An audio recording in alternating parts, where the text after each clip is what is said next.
But we're going to look at a lot of Paul's writings and get some understanding on that. But we're going to open it up at 2 Samuel chapter 22 and pick it up at the 3rd verse.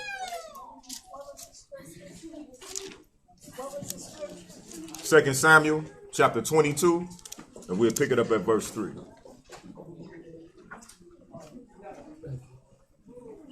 Second Samuel 22 and verse 3. The power of my rock, in him will I trust. In him will I what? In him will I trust. Who in here trust in the Most High, in the Mashiach? All right, read on. He is my shield and the horn of my salvation, and my high tower and my refuge. And what else? My Savior. My what? My Savior. Thou savest me from violence. See that? So you got to put that within your spirit and realize that the Most High is all of these things to us. No matter what these people plot on, he will hold us down. Don't fall into that fear mongering they doing with this Ebola madness and all that. The Most High is our strength indeed. Right? Read on. I will call on Yahuwah, who is worthy to be praised. He's what? He's worthy to be praised. You see that? So let's call on the name of the Most High with a good hallelujah. Yeah. Man, what's up, man? Y'all do it every time. One more time. Hallelujah. One more time. Hallelujah. Read that again. I will call on Yahuwah, who is worthy to be praised. You see that? Let's get a Most High and a Mashiach a great round of applause.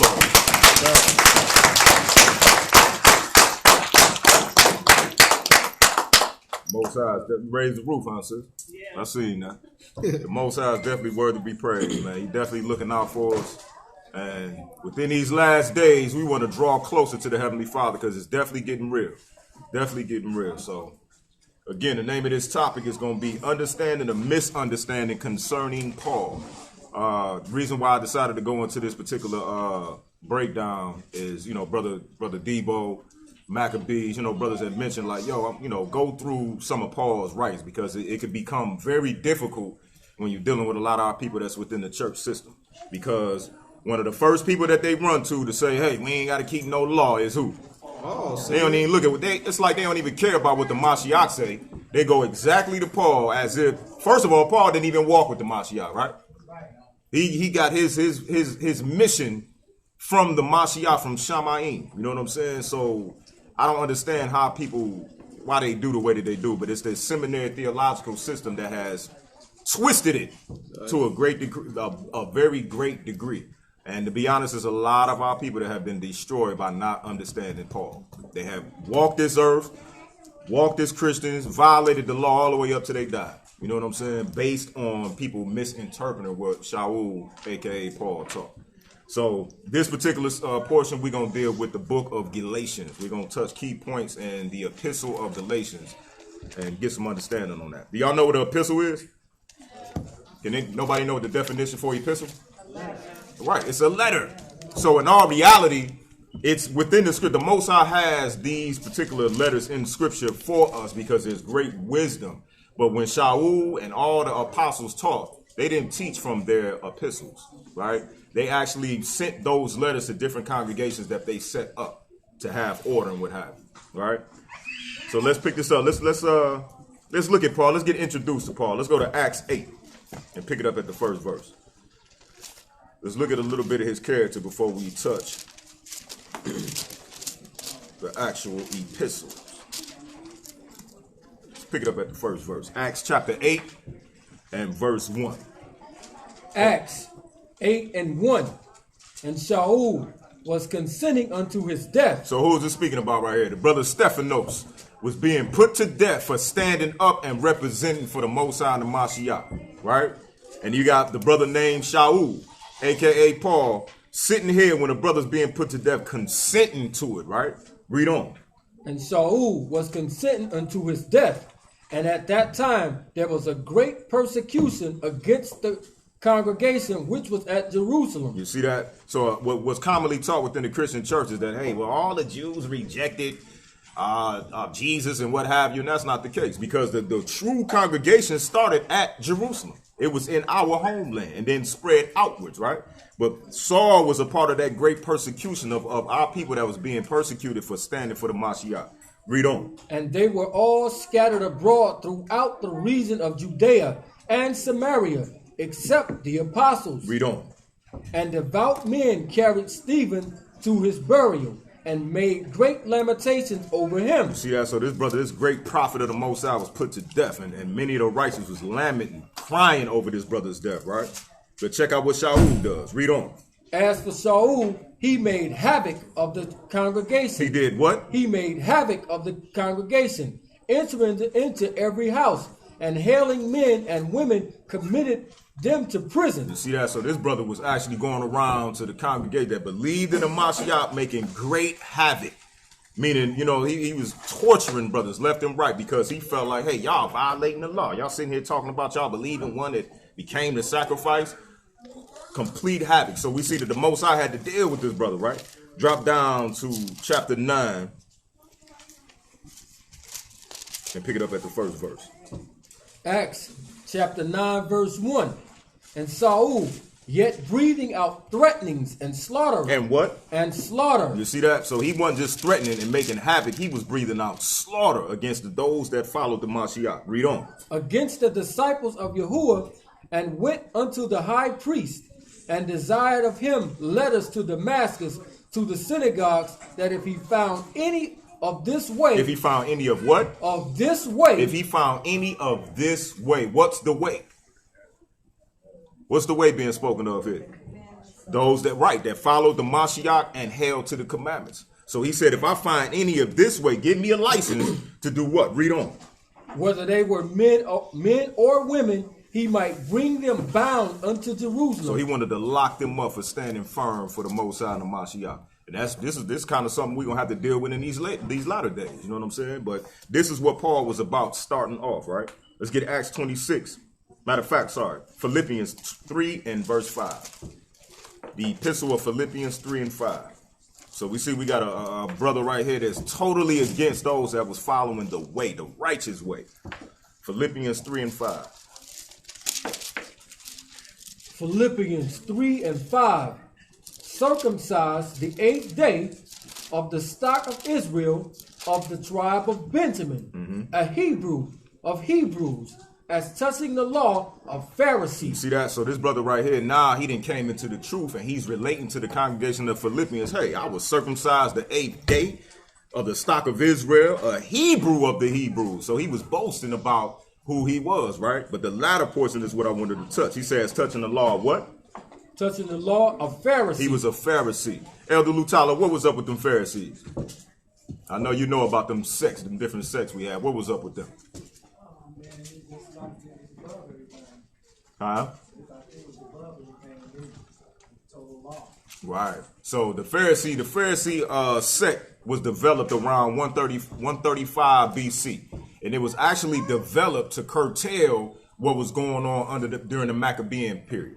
So those Greeks, when those Greeks came in and began Hellenizing our people, the brothers start forming the Pharisee group, those that would adhere to the law strictly and stay away from the Greek culture. So that's what it actually started off as a good thing. But we know just with Israel, what happens after you make something good? What happens after a while? It spoils.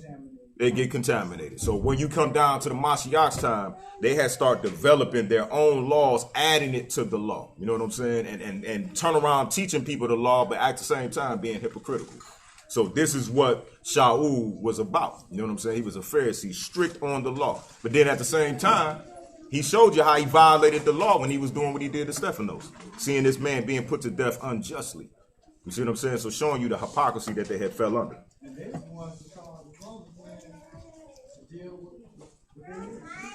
Yeah, no doubt. Yeah, the Pharisees was definitely a sect that totally went off. The Essenes was a group like we spoke about before. Essenes was a real nice tight-knit group. You know what I'm saying? They was for real about the Most High. Sadducees was wild as all outdoors. They ain't believe in the spiritual realm. They was wild. You know what I'm saying? But the Pharisees, they put the pretending as if they kept the law, but secretly they was wolves. And that's what Shaul was brought up as. Right? They're showing you some character. Let's go to Acts 26 and pick it up at the 5th verse. Acts 26 and pick it up at verse 5. get a little introduction to Paul, and then we'll go into and the importance of knowing these things is because when you go into his epistles and you know his history, you'll be able to see why he says certain things. Acts 26 and verse 5. Acts chapter 26 and 5, which knew me from the beginning, if they would testify that after the most straightest sect of our religion, I lived a Pharisee. So again, he lived as a straight Pharisee, was strict about the law, but still being hypocritical. Read on. And now I stand and am judged for the hope of the promise made of Yahuwah unto our fathers. You see that? So when the Mashiach struck him down on that road to Damascus, he let him know, brother, you kicking against the pricks. I am the one that came and was written of in the prophets, and now you sitting here persecuting my people. You're going against what I done laid down. So now he understands the promise made of the Most High to the fathers, right? Read verse 7. Unto which promise our 12 tribes instantly serving the Most High day and night hope to come. You see that? So he realized what? The promise that was made to the nation of Israel. So Paul, like, you read some of the theological books, they actually act like Paul started Christianity or was an advocate of Christianity. But when you see right here, he said what?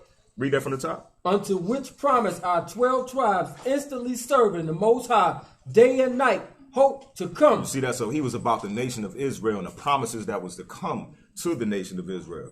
Now, let's touch on some of the things that he actually taught. Because again, they say the brother taught against the law in his epistles. And we're going to read some of the verses they twist. Let's go to Acts 24 and pick it up at the 14th verse.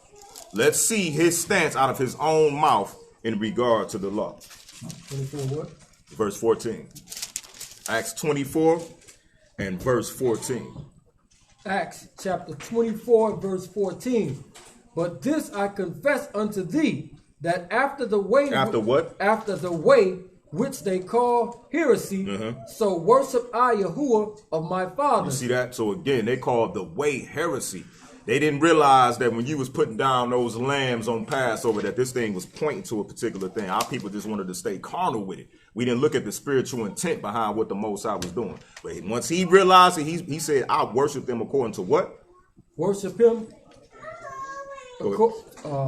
After which they call heresy, so worship I the power of my fathers, believing all things. Believing what? Believing all things which are written in the law and in the prophets. You see that? So he believed all things that are written in the law and the prophets.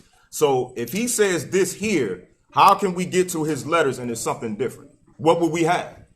A hypocrite. A what? Contradiction. Right, exactly. So that's not the case, right?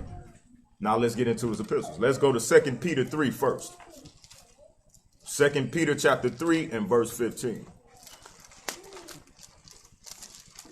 Because it was, again, a great warning that was put out concerning the brother Paul's writings. 2 Peter chapter 3 and verse 15.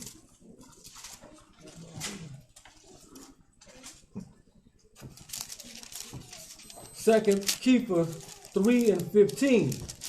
And on account that the long suffering of our master is salvation, even as our beloved brother Shaul also, according to the wisdom given unto him, have written unto you. So the brother Kepha right here recognized that Shaul was given great wisdom. So when you read Romans, Philippians, 1st and 2nd Corinthians, so on and so forth, Galatians, these pieces are written with wisdom. But you have to have the spirit of wisdom to understand what Paul is saying. There's a reason why. Read on. As also in all his epistles or letters, speaking in them of these things, in which are some things hard to be understood. So it's a lot of things that Paul wrote in his epistles that's hard to understand because the brother was very technical. Again, by him being a Pharisee and knowing the law to a T, he can break certain things down on a very deep level. And that's what was going on when you read a lot of his epistles. So if you don't know that, you will get tripped up bad. Read on. Which they that are unlearned and unstable wrestle, as they do also the other scriptures. You see that? So if you unlearned and unstable, meaning you don't have stability or foundation, you'll go in and you'll twist that up to your own destruction. And again, that's what has happened to our people that get caught up in Christianity and then just run to Paul, not understanding what Paul was saying. And now it's to their destruction, right? Read on. Unto their own destruction. That's cool. That's cool right there. Now, let's kick it. Matter of fact, read that portion for me. I'm going to read to you out of the Zondervan's Pictorial Bible Dictionary, this is an introduction about what they say about the Epistle of Galatians. Again, we're going to deal with Galatians today and bust down a lot of the chapters in it. So read that from the top. Galatians. Epistle was the epistle to the Galatians, a short but very important letter of Paul, containing his passionate polemic against the perversion or contamination of the gospel of the Most High's grace. You see that? So, when you're in that church, we run grace into the ground. You know what I'm saying? So they basically say, hey, that the Galatians is a letter that was going, for those that was so-called pervert grace. And how do they tell us? How do they put that on us now?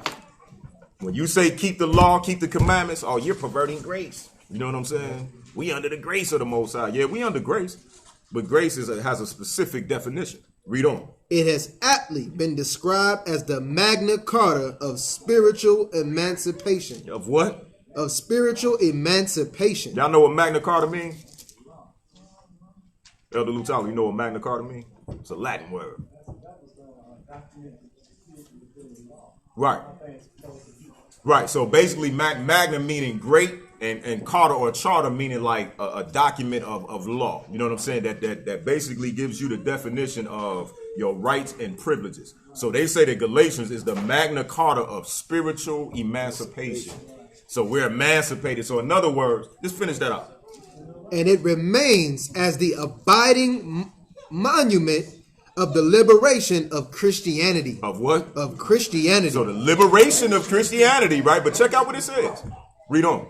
From the trammels of legalism. Of what? Of legalism. Now, when you in that church, what, Elder Durant, what do legalism mean within that church? Keeping the law. Keeping the law. You know what I'm saying? So basically what they stating here is Galatians was completely going against that legalism or keeping the law. You know what I'm saying? And that's a complete farce, especially when we go into this thing. Let's go to Galatians 2. We're going to touch on some of the key elements that's written in Galatians. You see how these people twist it up to their own destruction. Galatians chapter 2, and we'll pick it up at the first verse. First and foremost, when you read Galatians, anybody know where Galatia is at? Huh? Where was the region of Galatia at? Huh? It was Asia Minor. And what we know today is so-called Turkey. It was like North Central and Asia Minor. You know what I'm saying? That was that region. It was a Roman province. So this is when Shaul went up in there and was teaching our people that was located in Turkey and those Gentiles for the most part. So when you read them, the bulk of Galatians is really dealing with the so-called Gentiles, right? So let's pick it up at the first verse. The reason why I'm mentioning that is you have to know the context of these letters, because he wrote these letters to these people of congregations he set up. It's similar to, say, a brother want to holler at Quam and say, well, brother, break down circumcision or the animal sacrifice, and then he hits him back with an email. This pretty much is like his reply to what was going on. Okay, pick it up at the first verse. 2. Yeah, 2 and 1. Galatians 2 and 1. Then 14 years after I went up again to Jerusalem with Barnabas, and took Titus with me also, and I went up by revelation, and communicated unto them the good news which I preached among the Gentiles, but privately to them which were of reputation, lest by any means I should run or had run in vain. Read on. But neither Titus, who was with me, being a Greek, was compelled to be circumcised. Okay, stop right there. So this is where a lot of brothers, even Israelite brothers say, man, that boy Paul is what? A false prophet, right? Don't they say that? A lot of people say that. You know what I'm saying? Right here where he says, I did not compel. What does compel mean? I persuade or force. He did not force Titus to be circumcised. Why? Because first of all, circumcision is dealing with the children of Israel, first and foremost. Then on top of that, these Gentiles that come into the fold, you're not going to hit them with circumcision off the bat. What are you going to give to them off the bat? If you the what? Okay, but before we even start dealing with the law, what would you give these Gentiles off the bat? When we go to our people, what do you have to give them as a foundation? Huh? Let them know, huh? Hamashiach. You got to give them the foundation. No doubt. Right? So when we look at, matter of fact, read the 4th verse. Verse 4. And that because of false brethren, unawares brought in, who came in privately to spy out our liberty, which we have in Hamashiach Yahusha, that they might bring us into bondage. You see that? So now he's mentioning something. He said it's false brethren that came up to spy out our liberty in Hamashiach. What is he talking about? Let's get the precept. Let's go to Acts 15, and we'll pick it up at the 1st verse. We're going to see this, what this whole epistle of Galatians is actually dealing with, because it was an answer to a lot of the things that was going on in Galatia by other brethren besides the apostles. Acts 15, and we'll pick it up at the 1st verse.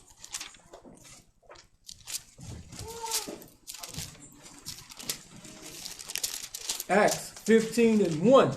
And certain men which came down from Judea taught the brethren, and said, except ye be circumcised after the manner of Moses, ye cannot be saved. Hold that. Now see, now this is when you go back to that Galatians 2:1, this is what he was actually talking about. You know what I'm saying? That those brothers that came in privately, and this is what they told the people. Read that again.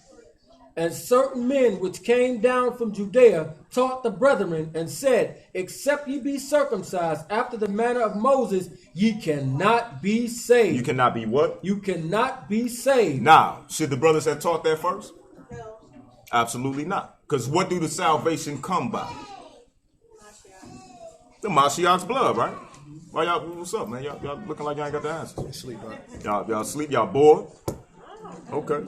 But it comes by way of the Mashiach. You are not going to be saved simply because, well, you go ahead and get a physical circumcision. Because you can go get that physical circumcision and then be lawless as all outdoors and not walk in the mindset of the Mashiach. But these brothers actually went and told them that they had to be circumcised in order to be saved. And that was not proper. Let's go back to Galatians chapter 2.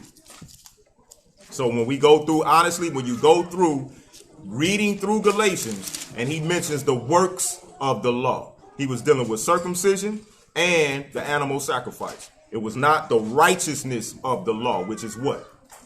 The commandments. You know what I'm saying? So he was actually pointing out certain deeds that you was required to do, especially Israel, under the law. Okay? Galatians chapter 2 and verse 16. Let's hit some of these key points. Galatians 2:16. Knowing that a man is not justified by the works of the law. You see that? So again, just like I mentioned, he say a man is not justified by the works of the law. You can't be justified by saying, well, I'm circumcised. Well, I keep the Sabbath day. I do this, I do that. You can't be justified with that. What does the term justify mean? Anybody know? According to scripture. Huh? That boy, you pulled the eastward out, brother? Oh, he got it. What? Clear. Oh, that boy looked at the translation. Okay. But no, that's exactly what it means. It means to be cleared of your guilt, right? So read that from the top.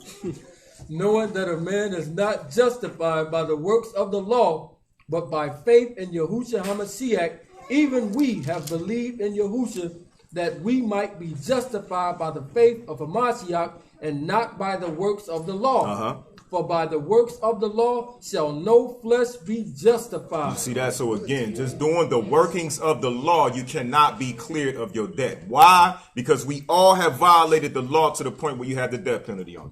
You know what I'm saying? And the only one that was going to redeem you from that death penalty was a Mashiach. So coming to them Gentiles up there, and even brothers that had taken on the Hellenized way of life that wasn't circumcised, and saying, look, brother, you got to be circumcised before you can't be saved. That's not proper. You need the Mashiach first and foremost. So this is the context of what Paul is writing to these Galatians. He's uplifting the Mashiach and letting them know the physical things of the law that you was required to do as far as circumcision and animal sacrifice, that's not going to clear your debt. It's not going to do it. All right? Let's go to Romans 3 and verse 24. Let's see what had to be cleared. Romans chapter 3 and verse 24.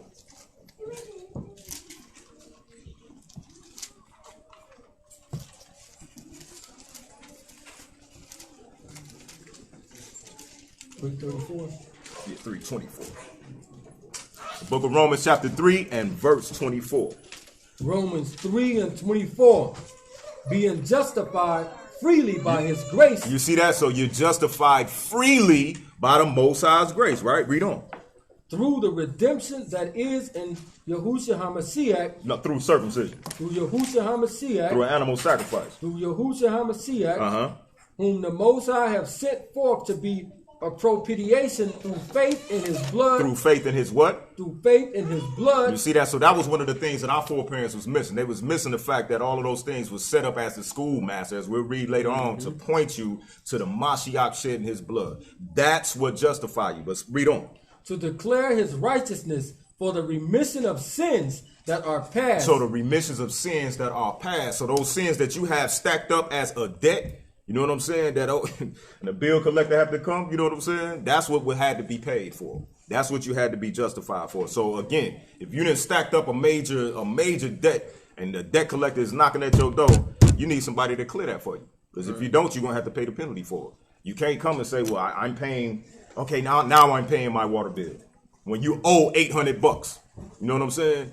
You can't do that. You can't say, well, I'm circumcised now and I'm good. I'm keeping the law now. No, because you had to have that penalty payment, which was the Mashiach.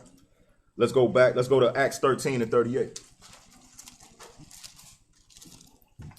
The book of Acts chapter 13 and verse 38.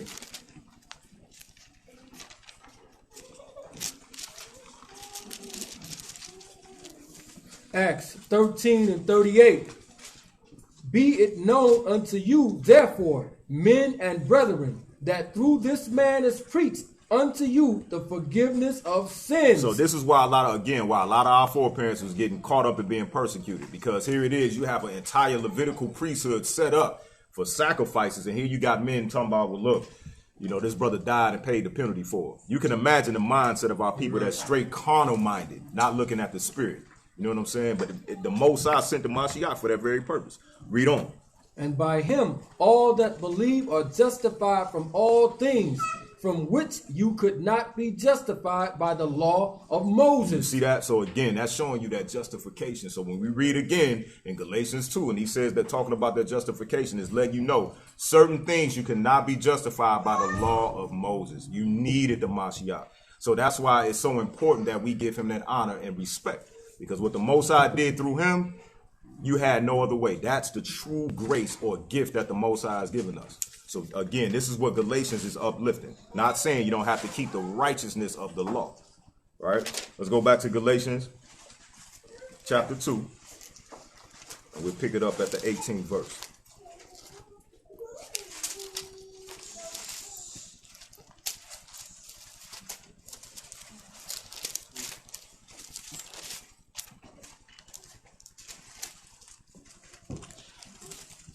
Galatians 2 and 18. For if I build again the things which I destroyed, I make myself a transgressor. See that? So once the Most High, through Hamashiach, justifies you or clears you of your debt, you can't turn around and begin to stack your debt up again. So again, what is sin? Transgression of the law. Right. So if you continue on in your sin, you're going to stack up another debt. And it says, what at that bottom portion? I make myself a transgressor. You're going to make yourself a transgressor, and the Most High is going to end up putting you to death. You see what I'm saying? Read on. For I, through the law, am dead to the law, that I might live unto the Most High. So what was the Mashiach? What was one of the things that he was described as? Because he just made a real deep statement right there. He said, I, through the law, am dead to the law. So what was the Mashiach? Mashiach was the walking Torah. He was the what? The walking Torah. He was the word of the Most High. He was the living Torah sent down. You see that? So he said, I, through the law, which is the Mashiach, am dead to the law. And he's going to explain in the next verse why he says that. Read on. I am crucified with Hamashiach. You see that? So when you get baptized, what are you actually symbolizing? Crucifixion. Death. You showing that old man is being put to death, right? Read on. I am crucified with Hamashiach. Nevertheless, I live. Yet not I, but Hamashiach live in me. You see that? So again, in verse 19, he said, I, through the law, am dead to the law, that I might live unto the Most High. So through the Mashiach, I become dead to the law, because when you violate the law, what's supposed to happen to you? You're supposed to be put to death. You see what I'm saying? So again, this brother is actually teaching the law, but on a deeper level. Not saying it's done away with. He's just giving you a very deep understanding of it, right? Finish that 20th verse. And the life which I now live in the flesh, I live by the faith of the Son of the Most High, who loved me and gave himself for me. You see that? So when it says I live by the faith of the Son of the Most High, what does that mean? What do you think that means? Elder Lutalo? Say, I live by the faith of the Son of the Most High. What's the faith of the Mashiach? Let's touch it. Let's go to John chapter 12 and verse 49.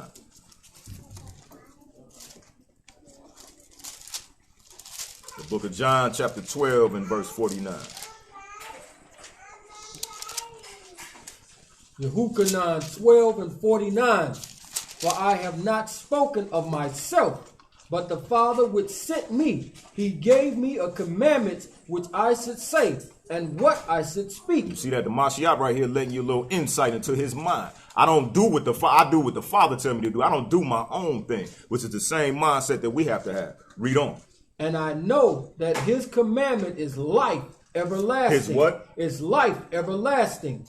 Whosoever I speak, therefore, even as the Father said unto me, so I speak. You see that? So that was the faith of the Mashiach. He understood that keeping the Most High's commandment is life everlasting. So again, how can a brother that was selected by the Mashiach, who say he followed him, come and say, well, no, the law done away with? You're going to be put to death talking like that. Because that's not what Paul was talking about. Let's go to John 15 and 10. Let's get another aspect of the Mashiach's faith that we have to live by and walk by. John 15 and 10. Huh? Okay. Yehukanan 15 and 10. If ye keep my commandments, ye shall abide in my love, even as I have kept my Father's commandments and abide in his love. You see that? So what did the Mashiach command? What did he command us to do? Keep the commandments, right? Matthew 19 and 17. It's showing you like the hypocrisy that our people have fallen into, man. The fact that you go into a brother's writings and twist it like that, it makes no sense. Matthew 19 and 17 says, if you keep my commandments, you shall abide in my love, even as I kept the Father's commandments, right? That means he kept the commandments to the T. Matthew 19 and 17. And he said unto him, why callest thou me good? There is none good but one, that is the Most High. You see that? Read on. But if thou wilt enter into life, keep the commandments. You want everlasting life? Keep the commandments. You see that? So again, Paul said he followed the Mashiach. He knew he said this, right? Yeah or nay? Yeah, he knew this, right? Let's go back to Galatians 2. It's showing you the faith that we have to have and walking under, like the Mashiach. Like Paul was saying in Galatians chapter 2.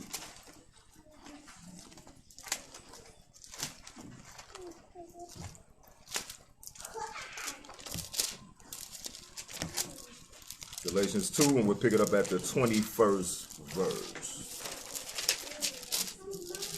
Galatians 2 and 21. I do not frustrate the grace of the Most High. For if righteousness come by the law, then Hamashiach is dead in vain. Wait a minute. We got a problem here. Because he said if righteousness come by the law, then Hamashiach is dead in vain.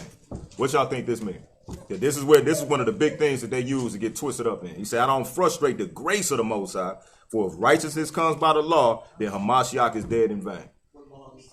Exactly. That's the entire key. So when you go into, first of all, it get kind of a little murky because you're dealing with the Greek as far as that's all they let us have. So the term law becomes ambiguous. It's ambiguous anyway, because according to our law, what is contained in it? What's all ceremonial? Right. You got the sacrificial. First of all, you got the commandments. Thou shalt not do. Yeah, you got the moral laws. You got the sacrificial laws. You got the dietary laws. You see what I'm saying? You got the ordinances. You got many different components of the law. You know what I'm saying? It's not just one particular thing. There's different components. So when you read through Galatians and you read it in context, you will see what he's talking about. Read that again, that bottom portion. Just read the whole verse. I do not frustrate the grace of the Most High, for if righteousness comes by the law, then Hamashiach is dead in vain. So within the sacrificial system, what had to die for your sin? An animal, right? So he said if righteousness comes by that, then the Mashiach died in vain. You see what I'm saying? So if I can, go do whatever and then get a red heifer, if I can afford it and go ahead and sacrifice that up, then I'm good. Then the Mashiach died in vain. But he didn't die in vain because that thing was set up again as a schoolmaster to show you for the one that was to come. All right? Let's prove that. Let's go to Hebrews 10 and pick it up at the first verse. Again, that's where a lot of our people get tripped up when you read in those epistles and he talks about the law. You have to know the context. Because if you don't have the context, you automatically, he's talking about the law. We ain't got to keep the law. The word law just threw everything up. It with Torah, that's it. Yeah, it throws it off when you don't have the understanding of it. You see what I'm saying? But that's why I pointed out the fact that he was a Pharisee. He knew the most minute to the largest details of the law. You know what I'm saying? Right here, he's talking about the sacrificial. It's the sacrificial. Because the right is, matter of fact, get that Psalms 119 and 172. Let's see what the righteousness of the law is. Because when he made that statement, it said, righteousness don't come by the law. Hamashiach is up. We're going to go to Psalms 119 and 172. Psalms 119 and 172. My tongue shall speak of your word. You see that? And that's what our tongue should be speaking the Most High's word at all times. Read. For all your commandments are righteousness. You see that? So that portion of the law, which is the quote-unquote moral law, like the Akpiyah said, that is righteousness, the commandment portion. Having a sacrifice, that's not dealing with righteousness. That's covering up what you have violated. You see what I'm saying? So now you see what Paul's, it flows when you have that understanding. Let's go to that Hebrews 10 and 1. Let's see what law he was speaking about. Hebrews 10 and 1. For the law having a shadow of good things to come, and not the very image of the things. So we see right here, he say for the law, right? Now that term law comes up again, right? But what is he talking about right here? Read on. For the law having a shadow of good things to come, and not the very image of the things, can never with those sacrifices. With those what? Sacrifices, which they offer year by year continually, make the comers thereunto perfect. You see that? So he's talking about the sacrificial. That's why he said if you're gonna deal with that, think that I can sacrifice or I can get circumcised and get righteousness from that, then Hamashiach died for you in vain. You know what I'm saying? He died for nothing. Because you can just do that, but that's not the case. All mankind, starting with Israel, need the Mashiach. Simple and plain. All right? Read the second verse. For then would they not have ceased to be offered, because that the worshippers, once purged, should have had no more conscience of sin? So in other words, if you could take away your guilty conscience from what you have done and really purge your spirit, all you have to do is deal with the animal sacrifice. But that wouldn't do it. You needed the Mashiach to come, lay down his blood, and give you the spirit to have a truly circumcised heart. Read on. But in those sacrifices, there is a remembrance again made of sin every year.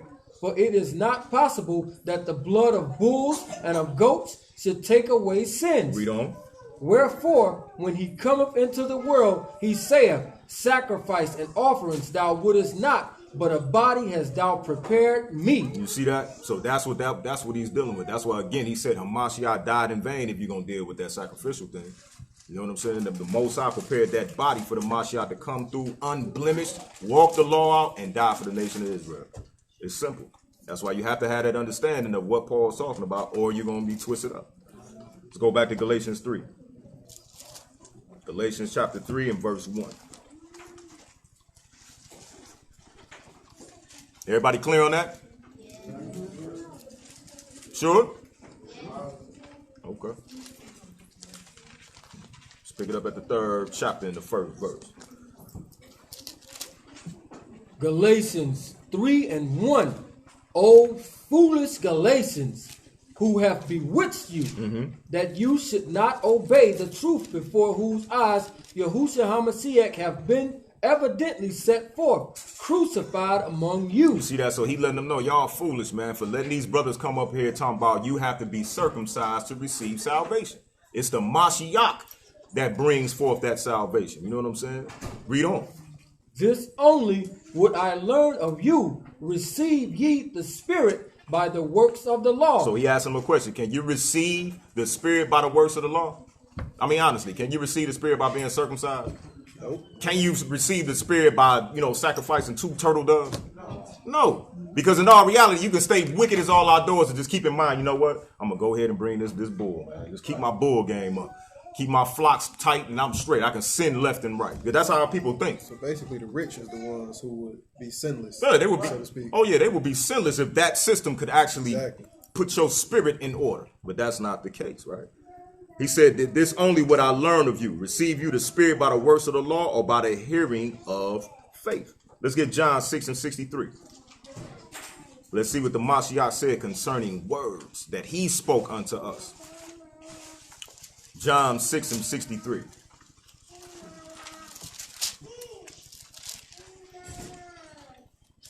Yehukanan 6:63.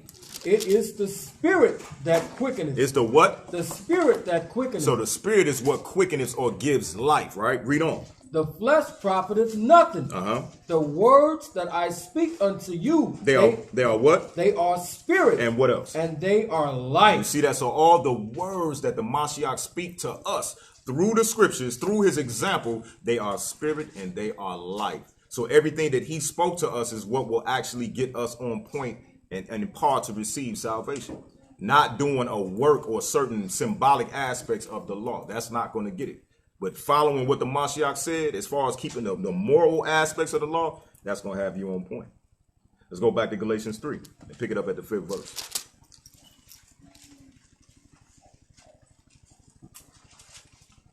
Galatians 3:5. He therefore that ministereth to you the Spirit. Or speak the words of the Mashiach. Read on. He therefore that ministers to you the Spirit and work of miracles among you, doeth he it by the works of the law or by the hearing of faith? Now I want you to notice something in the next verse. Read on. Even as Abraham believed the Most High, it was accounted to him for righteousness. Read on. Know ye therefore that they which are of faith, the same are the children of Abraham. Now, what do you notice in these particular verses right here? Verse 6 and verse 7. What is he talking about? What is he quoting? Read the 8th verse. Let's give him a clue. And the scripture, foreseeing that the Most High would justify the heathen through faith, preached before the gospel unto Abraham, saying, in thee shall all nations be blessed. You see that? So what is he quoting? He actually going into he teaching them the law. Let's prove it. Exactly. Genesis 26 and the 1st verse. He said, and the scripture foreseeing that the Most High would justify the heathen through faith, preached before the good news to Abraham, saying in you, all nations will be blessed. So this brother was up in, writing this letter to him, actually quoting the law. Yeah, 26:1. Let's see. Now it says, they which are of faith, right? So in other words, he's linking, if you are of faith, you're going to do exactly what Abraham did, right? Yeah and nay. Even if you're a Gentile, right? Okay, let's read. Genesis chapter 26:1. And there was a famine in the land, besides the first famine that was in the days of Abraham. And Isaac went up to Abimelech, king of the Philistines, unto Gerar. And Yahuwah appeared unto him and said, go not down into Egypt, dwell in the land which I shall tell thee of. Sojourn in this land, and I will be with thee, and I will bless thee. For unto thee and unto thy seed I will give all these countries, and I will perform the oath which I swear unto Abraham thy father. And I will make thy seed to multiply as the stars of Shamaim, and I will give unto thy seed all these countries, and thy seed shall be all the nations. Read that again. That bottom portion. And in thy seed shall all the nations of the earth be You blessed. see that? So he was actually quoting directly from the law what was to take place for the other nations. It's like dealing with these Galatians, these Europeans. If they take on the household of faith that Abraham had, then guess what? They will be blessed. And it starts with, first of all, read what it say, I will give unto your seed all these countries. He's talking about the nation of Israel, but he was talking about one in particular, which is the Mashiach, Yahushua, right?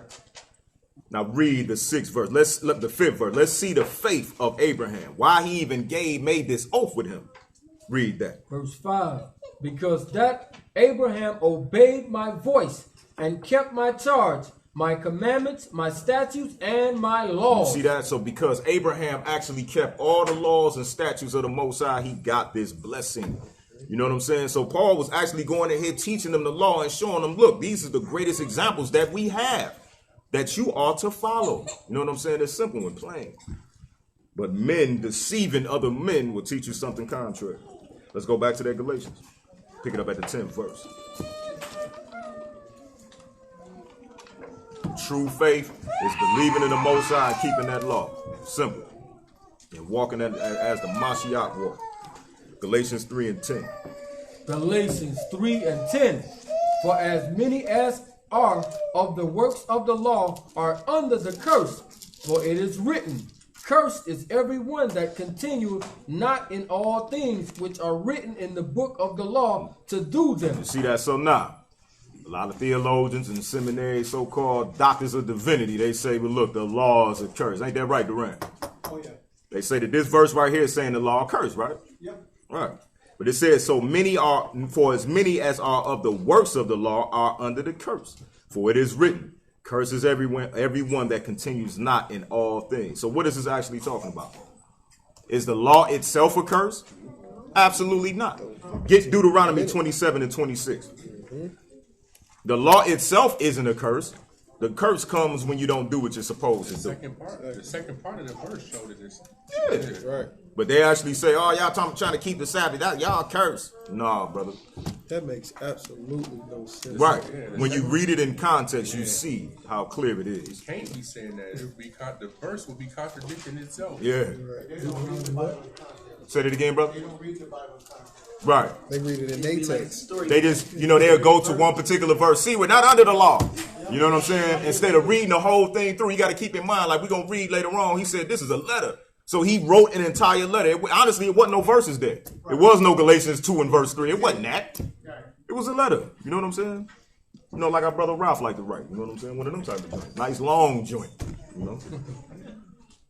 Deuteronomy 27 and verse 26. Devarim 27 and 26.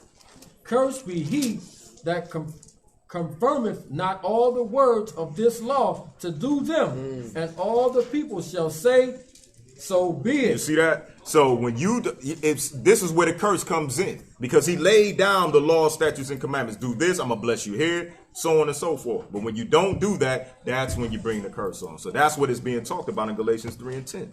That's simple. Everybody clear on that? Okay. Go back to that Galatians. Huh? Oh, you out. I mean, he quote. It's a deep thing. Like, the brothers blade me talking about I did a book precept. But when you actually think about it, for them to say that he was against the law, how is he constantly quoting the law? See what you see the parallel there? He went to Genesis and told them about Abraham, showed that example there. Huh? Yeah, talking about Paul. Then he went to Deuteronomy 27. Like, he constantly going into the law to instruct these people. So how he against it? That don't make sense. That was your portion of the Esau. That was your portion of the Esau. Nah, brother, one of these. I mean, you know what it actually is in here, but I mean, to show the validity. Man, forget y'all. You know what I'm saying? Go ahead, El. In terms of contrasting Paul and his disciples, Yeah. the disciples didn't get along with Paul, right? It was beef. It became beef. It definitely became a beef part because I'm not even going to touch it, but when you read in chapter 2, they had a certain situation with a brother Kiefer. He up there dealing with the Gentiles, teaching them as well. sitting down breaking bread with him. And then when the Israelite brothers came up there, he like, you know what I'm saying? He didn't want to be seen with the uncircumcised. And Paul got on his head about it.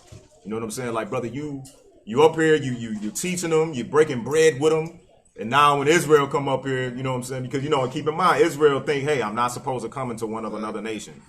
You know what I'm saying? So it began to be a problem after a while. But as you can see, like we read in 2 Kepha 3, Kepha realized that the Most High was dealing with Paul. So they got reconciled. But it definitely was a beef so much. In fact, Paul separated for a while, took Barnabas and was out. You know what I'm saying? So it was a problem. And then also how he was telling them, beware Paul's writing.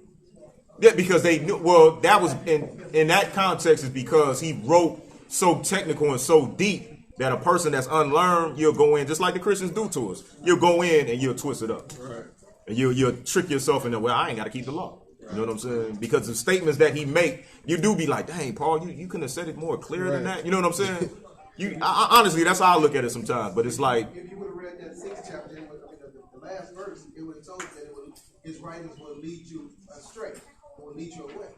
Right. Because it was too deep for you. You wasn't learning. If you're not learning, right, because they're deep. Because he's going into this thing and teaching the law on a deeper level, not just basic, don't keep it Shabbat. He's breaking it down on an allegorical tip. He's a deep brother.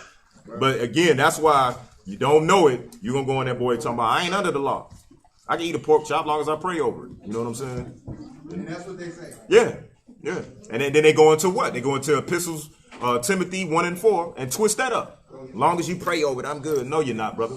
Because Isaiah 66 say the Most High can bring wrath on you. So how can you be good? But not really taking into consideration what was written to Paul, and his letter is in response to what was written to him. That's what it is. That's what I'm saying. Like the Ak was saying, it's just like when I was making reference to the email thing. Like if they send us a question and say, look, break down the curses or break down this, that, whatever for me, and then we respond, and then the only thing you see is the response, like you don't see how to properly gauge it. You know what I'm saying? But when you read this thing in context, you see what the brother was talking about. So let's go back to Galatians 3 and pick it up at read that. Galatians 3 and 11.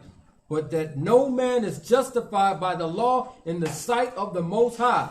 It is evident, for the just shall live by faith. You see that? So again, you can't be justified by the sacrificial or circumcision. Really, you can't even fully be justified by the law itself because you didn't violated it. So you have to have the Mashiach to pay that penalty to start you back at zero. Right. You know what I'm saying? So you can't run around, I done murdered 10 brothers, now I'm straight. I'm not murdering no more. No, brother, you have that guilt that has to be paid for. And that's what he was letting them know. The foundation is the Mashiach. Not you running talking about I'm circumcised, animal sacrifice. No, not going to work. Read on. And the law is not of faith, but the man that doeth them shall live in them. See that? So when it said the law is not of faith, what it's talking about? What you got? No, I'm just saying, like, they don't even skip past that. Yeah, it's clear. It says the law is not of faith. What part of the law is it saying? Talking about right here. Because we just read Abraham's faith.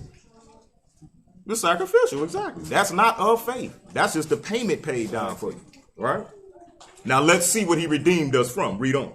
Hamashiach hath redeemed us from the curse of the law, being made a curse for us. For it is written. Stop. He said it's what? Being made a curse for us. For it is written. Now what are he about to quote again? The law, right? Read on. Cursed is every one that hangeth on a tree. You see that? That's written right there in Deuteronomy 21. So he constantly, he's showing them, look, man, you redeemed from the curse of the law. The fact that you have violated the law, and that brings a curse on us, another book precept. No, brother, get out of here. I mean, you got to have that. Come on. But no, he's showing you. You know what I'm saying? He's showing you what time it is. We're not redeemed from the law itself. You're redeemed from that curse that come upon your head. Right? Drop down to verse 17. Let's see. Let's kind of prove the fact that this was the sacrificial law that he was speaking about. In verse... Go ahead. Go ahead. No, go ahead. I was going to say, replace the word curse with sacrifice, and we read verse 13. Okay, yeah, read that. Replace with what? With sacrifice. All right. Galatians 3:13. Hamashiach hath redeemed us from the sacrifice of the law, being made a sacrifice for us. For it is written, Cursed is everyone that hangeth on a tree for sacrifice.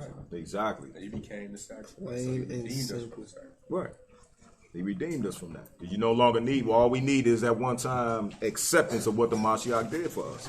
That's simple. But let's prove it though. Drop down to verse 17. Galatians 3:17.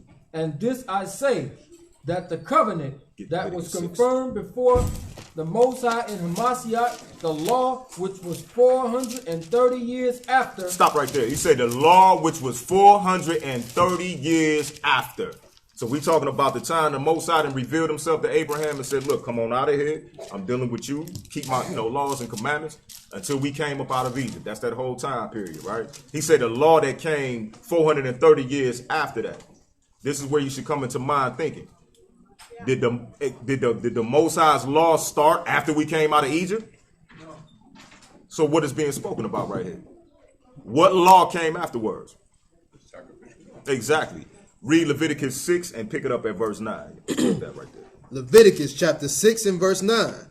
Command Aharon and his sons, saying, this is the law of the burnt offering. This is what? This is the law of the burnt offering. Now he reading out of the Levitical priesthood. He says, this is the law of the burnt offering. Read verse 19. Verse 19. Wherefore then serveth the law. It was added because of the transgression. So you see that? So he's showing you right here that the law that he's speaking about right here is the sacrificial. It was added because of transgression. Read verse 14. Verse 14. And this is the law of the meat offering. Of the meat offering. So all these different offerings had to be added, you know what I'm saying? So you can offer up something to the Most High. Drop down to chapter 7 and verse 11. Leviticus 7 and verse 11. And this is the law of the sacrifice of peace offering. You see that? So he constantly showing in the law, all these different laws dealing with the sacrificial setup. Read that portion again. Wherefore then serveth the law. It was added because of the transgressions, till the seed should come to whom the promise was made, and it was ordained by a messenger in the hand of a mediator. You see that? So again, that's the part that was added. You know what I'm saying? That sacrificial setup. But once the Mashiach came, that was done away with. It's going to be set up back in the kingdom again so we can teach the other nations when you read in Ezekiel. But as far as us today, that's it. All we got is the Mashiach.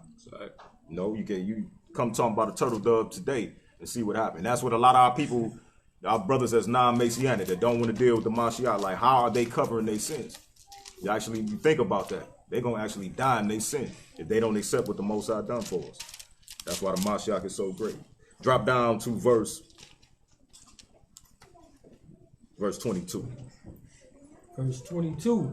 But the scriptures have concluded all under sin, that the promise by faith of Hamashiach might be given unto them that believe. See that? So again, that's showing you it was completely out of context to go to them brothers and say, get circumcised to be saved. You need the Mashiach first and foremost to be saved. I'll be honest with you, one day we was on the street and Neil brought his cousin and Neil wanted us to kick it with his cousin about the truth. And the Kadesh, what did you start going in on that boy about? Oh, his tie. His tie. Yeah. Brother, your tie is pagan. You know what I'm saying? It was like, come on, brother. You could have went it. There's other things to handle besides that. But the brother went in on the brother tie. Like, the tie ain't going to say, you know what I'm saying? Right. But that, again, this as an example, showing you those brothers that went up there talking about get circumcised first without giving the Mashiach, that was completely out of order. You know what I'm saying? Completely. Just like the tie thing, But it's all good, It's definitely a pagan item. Boy said something Paul. Yeah, we call you Shaul. But again, it says we have all been concluded under sin. So you need the Mashiach, right? Read verse 23. But before faith came, we were kept under the law. You was kept what? Kept under the law. When you violate the law in so-called America, right? And they put them cuffs on you, what they tell you? You under what? You under arrest, bro. I know a lot of brothers don't front like y'all ain't never heard that. I done heard it about 5-6 times. You're under arrest. So when he says before the faith came, we were kept under the law. We was under arrest of the law because we had violated. And the only one that was going to get us out of it was the Mashiach. Simple and plain. Read on. shut up unto the faith which should afterwards be revealed. To be what? Be revealed. Read. Wherefore the law was our schoolmaster. It was what? Our schoolmaster, to bring us unto Hamashiach, that we might be justified by faith. That you might be justified by your faith. So the schoolmaster was a sacrificial system. The fact that you see this poor lamb that ain't did nothing to you, he just want to eat grass, and man, that's all he want to do. But now he got to get snatched up and be put to death for you. You know what I'm saying? And he ain't did a thing. That was pointing to the fact that you have a brother come down completely with no blemish, kept the law, taught the Most High's way in truth, and then all Israel say what? Away with him. Crucify him. Right. And let his blood be on all of us. How wicked was that?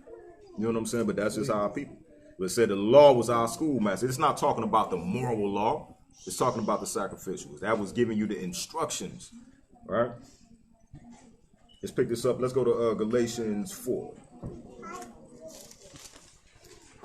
Galatians 4, and we'll pick it up at the 4th verse. Galatians 4:4. But when the fullness of the time was come, the Most High sent forth his Son, made of a woman, made under the law. So the Mashiach came, he was made under the law too. And what does that mean? That means that he was subject. He could have violated the law, just like we all do. Right? Read on.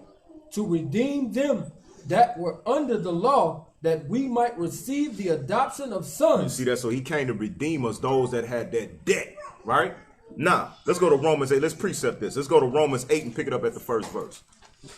Because, again, Paul wrote Romans. He wrote Galatians in the year, I believe, 48 or 49. He wrote Romans in the year about 50, 52, around that particular era. So Romans came after Galatians. Galatians was actually one of the first epistles that he wrote. Romans chapter 8, and we're going to pick it up at the first verse. Romans 8:1. There is therefore now no condemnation to them which are in Hamashiach, who walk not after the flesh, but after the Spirit. After the what? After the Ruach. For the law of the Ruach of life is Hamashiach, have made me free from the law of sin and death. Have made you free from what? From the law of sin and death. You see that? So that's what we freed from. Not the moral law, but the law that state that, hey, I violate, I got to be put to death. That's what we were freed from, the death penalty. Read on. For what the law could not do, in that it was weak through the flesh. Stop right there. So why does it say the law couldn't do it? Because it was weak through the flesh. Sacrifice, but even if we say the basic moral law. Still went and did it again. Exactly. Because the flesh is weak. It says the spirit is what? But the flesh is weak. So unless you begin to walk, like you accept the Mashiach, get the spirit of wisdom that teaches you discipline to keep the commandments, your spirit is going to win. Your flesh is going to win over the spirit every time. Read that from the top. For what the law could not do, in that it was weak through the flesh, the Most High sending his own Son in the likeness of sinful flesh. You see that? So he came subject, like the scripture, Hebrews say, he was tempted in all ways, but sin not. Right? Read on. And for sin, condemned sin in the flesh. You see that? So in the flesh, what did Mashiach do? He condemned it. How was that? Because he overcame the flesh by walking in the spirit of the law. You know what I'm saying? Read on. That the righteousness of the law might be fulfilled in us. Hold on. That the righteousness of what? That the righteousness of the law might be fulfilled in us. What is the righteousness of the law? The commandments. The commandments. Right? So he come down. Right. He come and set you in order, wipe away your debt so you can begin to fulfill the commandments. So Paul is actually a law teacher, not a violator. Right? Read on. Who walks not after the flesh, but after the Spirit. Read on. For they that are after the flesh do mind the things of the flesh. But they that are after the Ruach do the things of the Ruach. You see that? So you walking according to the flesh, yeah, you're going to want to violate the law left and right. But if you spiritual and want to do the things that the Most High told you to do, you're going to keep those commandments, knowing that this thing is going to give you that ability to walk through those gates. Read on.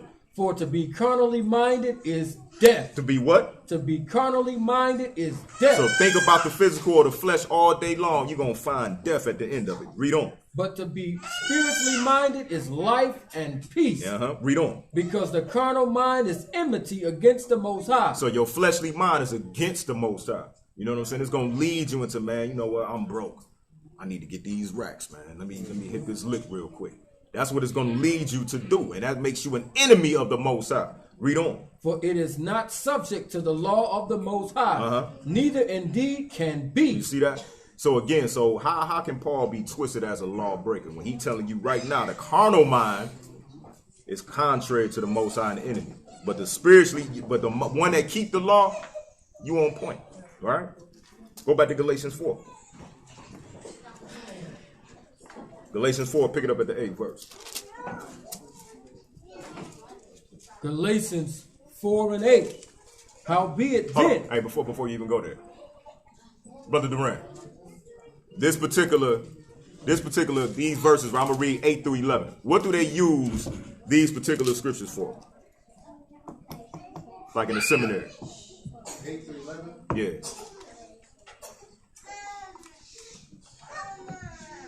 I know they taught you the technique, brother.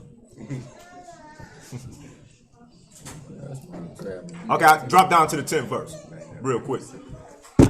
Trav know too, huh? You don't know? Okay. You know what they use it for? The 10th verse, like. Matter of fact, read the 10th verse. Matter of fact, we played the clip of T.D. Jakes, man, and he was actually using this joint. Oh, yeah. You observe days and months and. Yeah, but T.D. Jakes actually used it. He used it for something bigger. Read the 10th verse. Galatians 4 and 10. Ye observe days and months and times and years. You see that? So right here, they actually use this to say we ain't got to keep the Sabbath. You know what I'm saying? Like, so T.D. Jakes, we played the clip about a year and a half ago where he actually used this. You observe days and, you know, that whole madness. And it's not even talking about that. Read the 8th verse. Verse 8. Howbeit then, when ye knew not the Most High, ye did service unto them by nature are no God. You see that? So he letting you know, before I came in here and introduced to you the power of the nation of Israel, the true and living creator, you were serving idol gods, right? Read on. But now, after that ye have known the Most High, or rather are known of the Most High, how turn ye again to the weak and beggarly elements, whereunto you desire again to be in bondage. You see that? So he said, now, first of all, you ain't know the true and living creator. You serve idols. Now you come in here, you starting to learn of the Most High. You gonna turn back to bondage? Read the 11th verse. Ye observe days and months and times and years. Stop right there. So how do the pagans do this thing? Exactly, which they name after what? After their gods. So this is what he's talking about here. Like, before you knew the Most High, you was dealing with all them idols. Now you know the true and living creator, right? You gonna turn back into that bondage and serve these idols? You know what I'm saying? They're dealing with the zodiac, all of that madness. It ain't talking about no Shabbat or none of that. But that's what they use to try to twist that up. To link with that Romans. The Romans 14. Yeah, we'll deal with that on another time. Right, exactly. But that's not exact. That is not what it's talking about. Drop down to verse 19. Verse 19. My little children, of whom I travail and birth again unto Hamashiach, be formed in you. I desire to be present with you now, and to change my voice, for I stand in doubt of you. You see that? So he said, my little children. In other words, he begat them in the faith.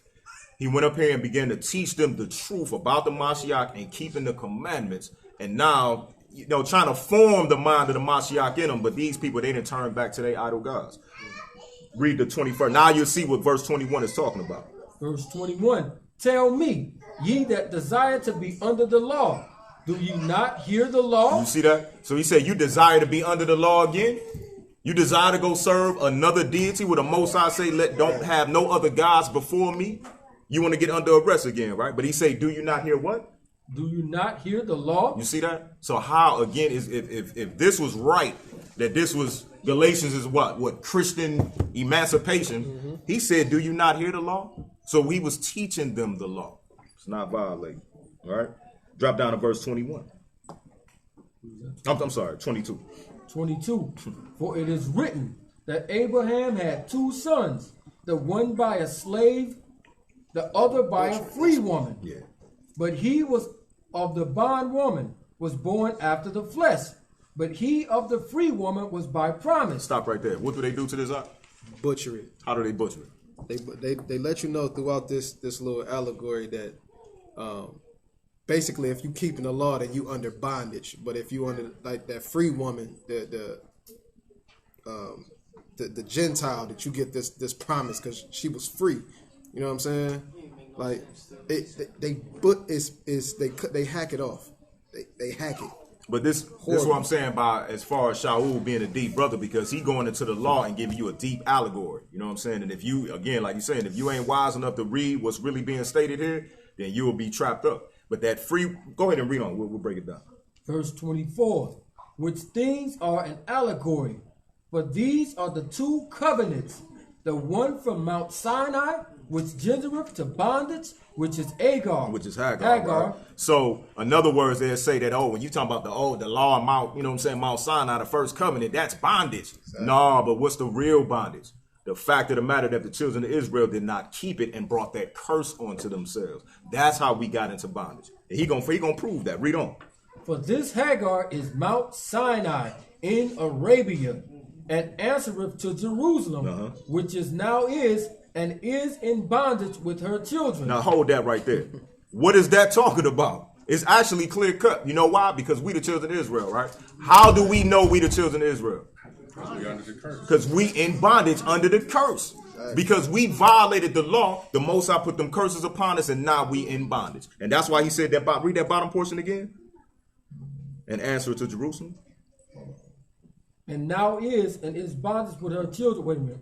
For this Hagar is Mount Sinai in Arabia, and answereth to Jerusalem, which now is and is in bondage with her children. With her children. So we needed, first of all, who the Mashiach come to first? The nation of Israel. He had to bring that salvation to us first, because we was the ones in spiritual darkness and bondage, right? Read on. But Jerusalem, which is above, is free, which is the mother of us all. Read. For it is written, rejoice thou barren that bearest not. Break forth and cry, thou that travaileth not. For the desolate have many more children than she which have an husband. Now this is a deep joint right here, because what is he actually talking about right here? He talking about that remnant that the Most High is going to save through the Mashiach. He said, read that bottom portion, will say, for the desolate. For the desolate have many more children than she which have an husband. So are we not considered the Mashiach's bride?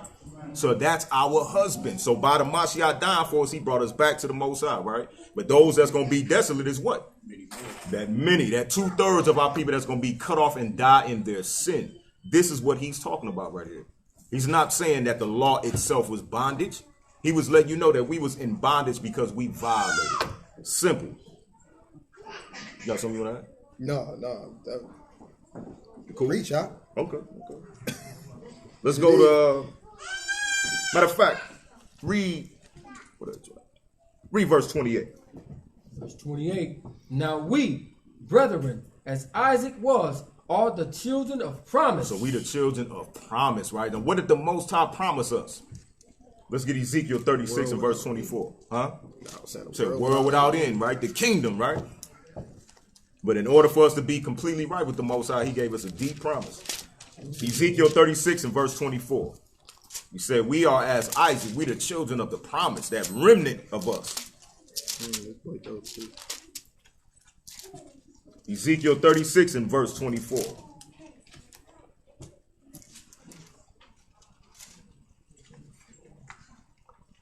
Let's see what we have promised to him. Ezekiel 36 and 24. For I will take you from among the heathen and gather you out of all countries and will bring you unto your own land. See, this is a deep thing, right? You read this thing, man, like, we've been pining away so long in this land of America and abroad. It's like we ain't never going back home. But the Most High promise, I'm going to take you from among these heathen, right? And bring you back home. Read on. Then will I sprinkle clean water upon you, and ye shall be clean. So you're going to be baptized, huh? Read on. From all your filthiness and from all your idols will I cleanse you. Now here's the key right here. This is what was given to us under the new renewed covenant under the Mashiach. Read on. A new heart also will I give you. Uh-huh. And a new spirit will I put within you. Uh-huh. And I will take away the stony heart out of your flesh. And I will give you a heart of flesh. Uh-huh.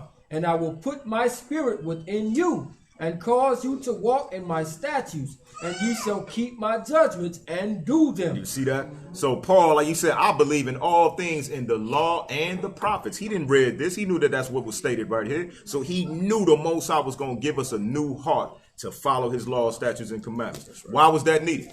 Let's go to Deuteronomy 5 and 29. Let's see what the Most High said about our heart. You know it's wicked above all things, but Deuteronomy chapter 5 and verse 29. Deuteronomy 5 and 29. Oh, that there was such a heart in them. That they would do what? That they would fear me and keep all my commandments always. Oh, you see that? So the Most High, after he gave us the covenant, he realized it was an issue, right? We don't have no heart to truly serve him. That we would keep all his commandments always. So this is why he promised us in Ezekiel 36 to give us that new heart and new mind. Definitely need that. Go back to Galatians 5. Pick it up at the first verse. Get ready to close it out. Galatians 5 and verse 1. Gonna kill off the whole Christian doctrine. Galatians 5 and 1. Stand fast, therefore, in the liberty wherewith Hamashiach have made us free, and be not entangled again with the yoke of bondage. You see that? And your sins is what holds you in bondage, not the law. The law frees you. He said, you shall know the truth, and the truth will do what? Set you free. And what's the truth according to Scripture? The law, statutes, and commandments. So this is what he's talking about right here. Stand fast in the liberty that the Mashiach made for you. He freed us from the bondage of sin, not the law itself. You keep on sinning, what's going to happen? Lake of fire. Period. The Mashiach said what? Remove from me, you worker of iniquity. Right? Read on. Behold, I, Saul, say unto you, that if ye be circumcised, Hamashiach shall profit you nothing. You see that? So again, when we started off, letting you know that this letter was dealing with brothers coming talking about, hey, you got to be circumcised to be saved. And what he was doing was putting the Mashiach on, letting him know he above the bar. Circumcision ain't going to bring salvation. Read on. For I testify again to every man that is circumcised, that he is a debtor to do the whole law. Meaning the whole sacrificial system, the whole 9 yards, right? Read on. And on top of that, you got to die when you violate it. So that's a part of the law. And you ain't trying to pay that payment. Read on. Hamashiach is become of no effect unto you. Whosoever of you are justified by the law, ye are fallen from grace. You see that? So again, you can't be justified by just saying, I'm keeping the law. You needed the Mashiach. Drop down to verse 16. Verse 16. Hold on. Matter of fact, pick it up at the 14th verse. Verse 14. For all the law is fulfilled in one word, even in this, thou shalt love thy neighbor as thyself. Again, this brother stay quoting the law. He stay quoting it. That's all he taught from. Right? Drop down to verse 16. Verse 16. This I say then, walk in the spirit. Walk in what? Walk in the spirit. Hold that right there. Get Romans 7 and 14. He say, walk in the spirit. Let's see what Paul said about the spirit. Romans chapter 7 and verse 14. For we know that the law is spiritual. The law is what? The law is spiritual. The law itself is spiritual. When you say I'm not dealing with no other deity besides the Most High, you're doing that within your spirit. You know what I'm saying? When you want to uphold the Most High's name, you're doing that in spirit and truth. So on and so forth with all of the commandments. The law is spiritual and what? But I am carnal, sold under sin. Drop back up to verse 12. Verse 12. Wherefore the law is holy. The law is what? The law is holy. Do this sound like a lawbreaker to you? Does this sound like a dude that don't care about the commandments? Not at all. Read. Wherefore the law is holy, and the commandment holy, and just and You good. see that? So that's how that brother felt about the law, man. So go back, read that Galatians again. Galatians 5:16. This I say then, walk in the spirit, and ye shall not fulfill the lust of the flesh. So you're going to conquer that flesh just like the Mashiach conquered sin in the flesh, right? Read on. For the flesh lusteth after the spirit, and the spirit against the flesh. And these are contrary the one to the other, so that ye cannot do the things that ye would. But if ye be led of the spirit, ye are not under the law. So again, you're not under the arrest of the law when you walk according to the spirit in truth. When you keep the law in spirit and truth, you're no longer under the arrest of the law. Not meaning you ain't got to keep it. You just don't have to deal with being in bondage to it, right? Drop down to verse 22. Verse 22. But the fruit of the spirit is love, joy, peace, long suffering. So when you keep the commandments, right? We commanded to love our brother, right? Exactly. You commanded to take care of the poor, right? When you do all these things, don't you have peace of mind? The fact that, hey, I got faith in the Most High. It don't matter what happens. I'm keeping this Shabbat. I ain't no poor, so on and so forth. And I know he gonna be there for me, right? Read on. But the fruit of the spirit is love, joy, peace, long suffering, gentleness, goodness, faith. Don't it develop your faith? The mere fact like you brought out element of confidence. Where I'm keeping the commandment. I'm trying to do and develop the mind of the Mashiach. I'm gonna make it into the kingdom if I keep doing this. I'm straight, right? Read on. Meekness, temperance. Against such there is no law. Against such there is what? No law. There is no law against that. So the law was made for the lawless ones. You know what I'm saying? So again, this brother was uplifting the law. These people would just read through. You will see it, man. Read on. And they that are Hamashiachs have crucified the flesh with the affections and lust. If we live in the spirit, let us also walk in the spirit. Read that again. Read that Romans 7:14. Say walk in the spirit, right? Romans 7:14.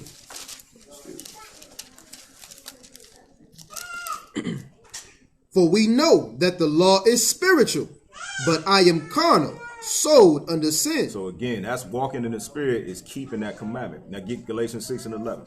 We're going to close it out right here. Galatians 6:11.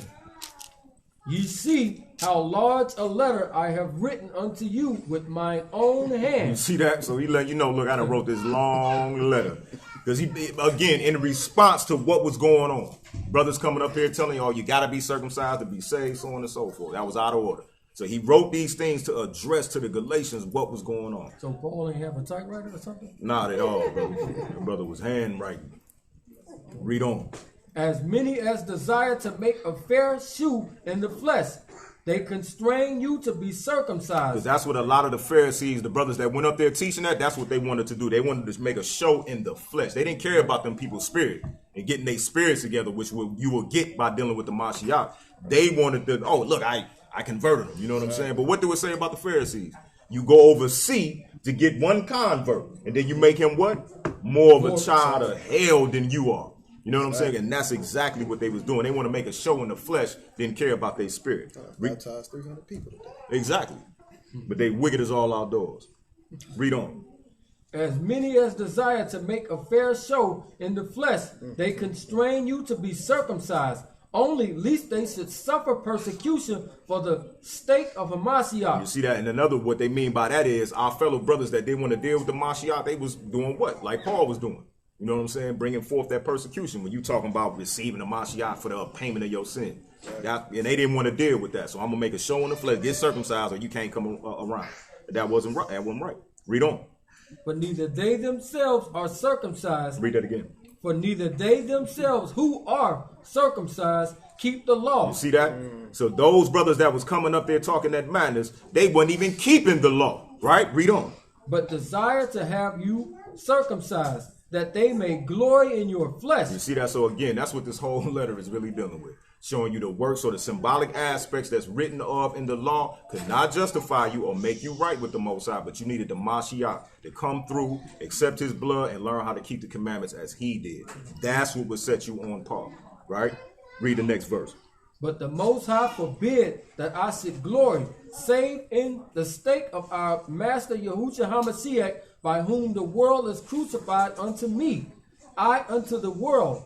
For in Hamashiach neither circumcision availeth anything, nor uncircumcision, but a new creature. You see that? So availeth meaning it won't prosper you like that. You know what I'm saying? You can like you said in that first verse. What is it? The 13th verse. Say they that I'm circumcised don't even keep the law. So you can get circumcised all day long in the flesh, and then you ain't gonna keep nothing. You know why? Because the Most High wants you to be circumcised in heart. Let's get that, and we'll close out. Deuteronomy 10 and verse 16. Last script. Trying to understand what they wrote to him. Exactly. Yeah. We can't come around Unless we circumcised. Yeah. Which at the end of the day, I'll touch that in a minute. Go hit that script real quick. Deuteronomy 10 and 6. And the children of Israel took their journey. 16, bro. Oh, my bad. Verse 6. Deuteronomy 10 and 16. Circumcise therefore the foreskin of your heart, and be no more stiff-necked. You see that? So that's what the Most High really, that's what the physical circumcision, along with the scientific cleanliness of it, the actual token itself is showing what's circumcised within you, which is your heart. That's why he say circumcise the foreskin of your heart, which will allow you to keep the commandments of the Most High. And that's why Paul was dealing with that on that particular level. And then when you actually think about it, the Gentiles to this day, matter of fact, get Acts 15. Go to Acts 15, last script. For real this time. I'm sorry. Yeah. You get circumcised, it's clean. It's connected to cleanliness. Hold on, we're going to pick it up at verse.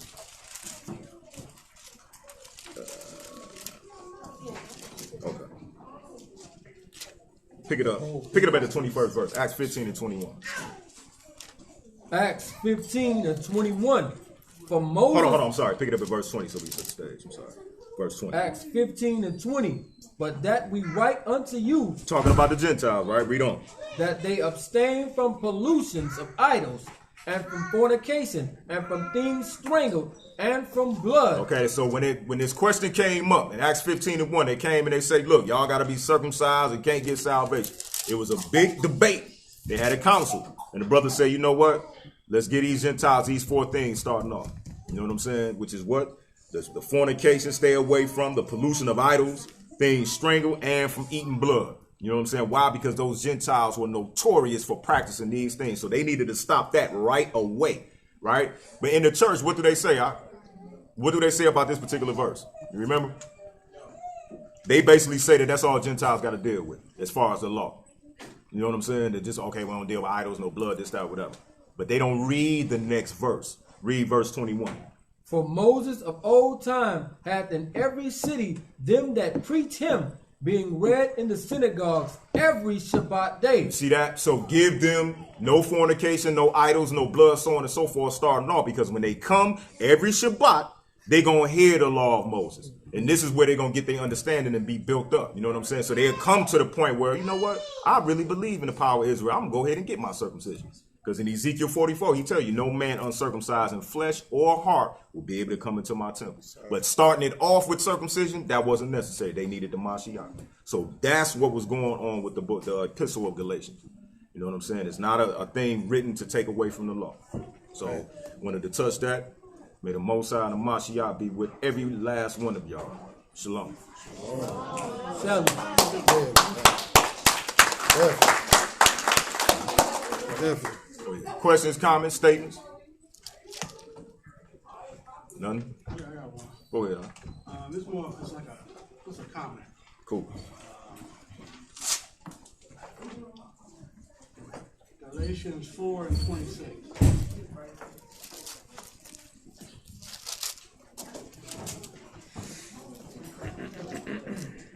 I'll read it for you. No, you don't read it yet. I'm going to ask you something. Okay, go ahead. We were told that Africa is the motherland, right? Yeah. But what did that say? It says, but Jerusalem, which is above, is free, which is the mother of us all. This is why the Most High decreed that be our land, because that's the land he dealing with. You see what I'm saying?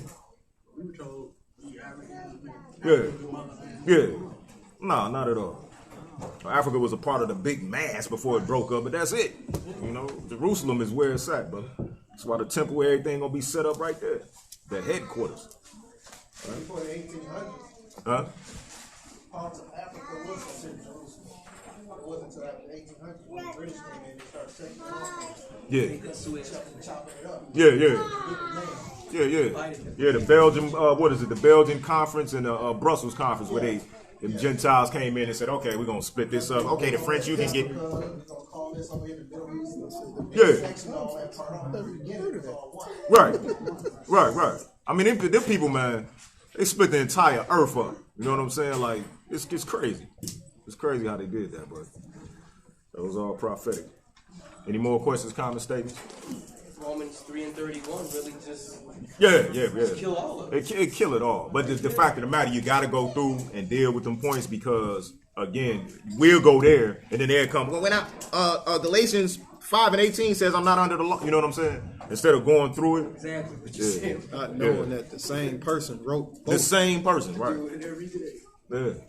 Complete madness. But again, that thing has really destroyed a lot of our people, man. Problem is they church don't read. Yeah. And they take grace, and the grace became a stumbling block for them. Yeah. But once they start teaching the grace, then they took away the law. Then we're under grace, which means we don't have to keep the law. And that's not what Paul is talking about. We're under grace, therefore you got time to come back Yeah. to the law. And that's what grace means. Yeah. And he said it in Romans 6:1. Shall we continue? You know what I'm saying? So sin can abound? Right. God forbid. The Most High forbid that. Certainly not. Certainly not. Oh my God, that was terrible. But that, I mean, that's you know that. And again, grace is the gift. It's like, and that's what he did through us. And that's why the Mashiach is so important, man, because the fact that the Most High sent his only begotten and say, brother, go down there for my people, you know what I'm saying, and suffer that whole that atrocity. Right. And then we turn around and say, well, I believe in you, Jesus. And then you're going to go sin all for the rest of your life. So he came and died for nothing. Grace is like this. You've told your children to clean their room.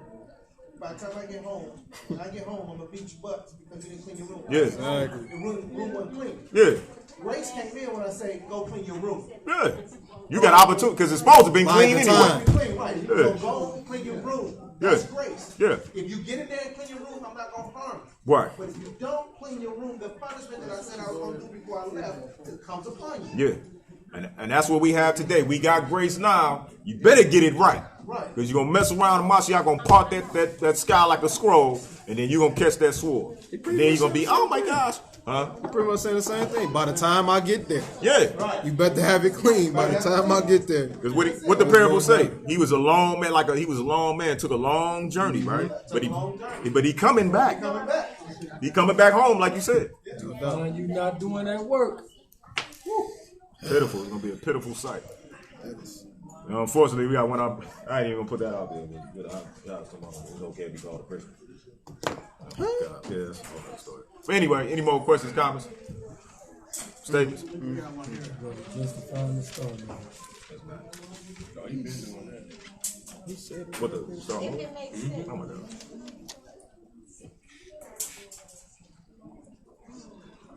You understand what I'm saying? We can show the Gentiles the verses to let them know the commandments. No, go ahead and yeah, kind of. Only reason why, because the men supposed to be asking the question. Okay, so I'm okay. trying to go. No, but we actually, we allow. Okay. My question is, so the Gentiles, which are Israel, that don't know that they're Israel. They not Gentiles. That's not. They're I not mean, Gentiles. they think they're Gentiles. Yeah, the ones that think okay, I got it. Okay. These are the verses that we could show them to show them that they are supposed to follow the law. Yeah. That's what I'm Okay, trying to say in that. Okay, we can show the Gentile version of it. Might No not doubt. make no sense, but No, you good. to show them that we the laws are important to us, and he put this in place. Paul is trying to show us that we do need the law. Yeah. That's what this was all about. The understanding of the misunderstanding. Yeah. You need the Mashiach to pay the penalty for those things that you violated. Right. right? He sets you straight, you square. Now you begin to keep the righteousness of the law. Because if you, like he said, if I build again the things that I destroyed, I become a transgressor. So the Mashiach help you destroy that, put that down, your old man. Now you cannot go back and continue in your sin. So even if right now you're dealing with somebody that's in Christianity, they don't believe they're Israelite. Okay, that's fine. If you think you're a Gentile, let's go here and let's see what Paul was saying. Even if you feel you're a Gentile, you are required. Because you ain't getting it. The Most High not dealing with nobody lawless. You know what I'm saying? No respect of person. No respect of One person. law for the Israelites, one law for the Gentiles. It was grafted in. They were supposed to keep the law. Yeah. He said, then that's when he said, just think if I did my children that way, how much more About, you think I'm gonna do yeah, to you? exactly. I told my children to keep the law. If you don't keep the law, they're gonna be cursed. And you that was grafted in, you also have to keep the law. Yeah. And he told him, he said, don't boast. You know what I'm saying? Don't think just because I cut off these natural branches, don't boast about this because I let you in. You know what I'm saying? But you're supposed to be doing what you're supposed to be doing. But what do these Gentiles do? They not only boasted, they turn around and tell us, you ain't got to keep the law. You know what I'm saying? Change all the laws. Yeah, exactly. And they claim to be the people. And they claim to be, exactly. With Christianity, we replaced the nation of Israel. Like, and he told you right there, y'all run to Paul all day, but he told you don't do this thing. You know what I'm saying? Israel cut off. Y'all done. You know, Paul said the Most High forbid that. So, unfortunately, Gentile, they got a lot to pay for. The righteous ones, they'll be okay, but the other ones, they got a lot to pay for. Sister Pat? In Romans 8:2, it says that the Mashiach took the law of sin and death to the stake or the cross, whatever you want to call it, the stick. Yeah. He took the law of sin and death, nothing else. Yeah. Exactly. Right. Nothing else. But they say, Colossians 2 say the law was nailed to the cross. Like, no, brother. Exactly. Because when you committed sin, what had to be? What did there have to be in order to rectify the sin? Death. Right. And that's why the Mashiach is so important. Like, he died for us, man. Like, literally, like, you would have had to die forever if he ain't do that. That's a deep thing, man. That's why they flipped it and gave Jesus Christ. So you wouldn't come to the true and living. Well, I mean, for real. So you can believe in the imposter and don't deal with the one that actually laid the light down for you. That was a deep thing, man. You got the two aspects. You got the Christians who believe you can do anything you want because he came and died, he took it away. Then you got the other side of the coin, which is the people that don't believe in him because of Christianity. Right. You know what I'm saying? Yeah. So they think this is all made up. All this stuff over here in this side of the book is completely made up. But if we take away this side of the book, then it's so much stuff that ain't been fulfilled. Like, now ask them, well, who did all this stuff? You know what I'm saying? Show me that David did any of this stuff that's written over here. Because if he ain't even came yet, then we ain't nowhere near in the last days. Right. But then you look at the earth. You know what I'm saying? You see the state of the earth is in. We got to be in the last. There's no way around it. She said, you look at the seasons. He said, you look at the trees, you can tell the season by the leaves on the tree. Yeah. You know, when leaves change colors, it's autumn time. Yeah. And he said the same thing when he was talking about the perilous time. He said, look at the times. Yeah. And you see what's going on around you. You know what season you in. Yeah. We in that season, brother. In fact, these people got technology would destroy the earth 55 times times 2. You know what I'm saying? Like, how we not in the last days, man? Get real. And he delayed to come down, but when he come down and see these people playing, oh my goodness, it's gonna be terrible. Yeah, everybody missed the first sign he gave, though. It wasn't, earthquakes, this and that. It's like, do not be deceived. Don't be deceived. Everybody missed that. Yeah. A lot of people missed that. Yeah. That was the first thing he told him. Take heed that you be not deceived. Because that's where it starts.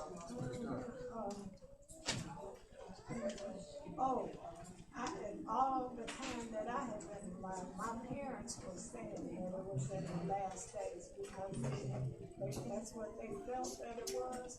But I can truly say that within the last 10 years that the signs have been coming quicker and quicker and quicker. But he had given me a dream about when it says that a liar cannot tarry in his sight. you're not going to even have a chance to sin because he's a consuming fire. You're going to burn up instantly. Yeah. People think they're going to have a chance to argue their case. Not so. Sin cannot come into the presence of the Father. It burns up instantly. Yeah, they're gonna be sick, man. That's he said he coming with his reward. Yeah. So when he coming, he already got it. Yeah. Whether it's gonna be something good for you or bad. It's going to be instant. Which is again like that just put more emphasis on the fact that these people have taught us to violate the law. Well, Paul said, don't we ain't like, man, you done led people to the lake of fire, man. Look at that 1 John. You gotta reiterate this every week.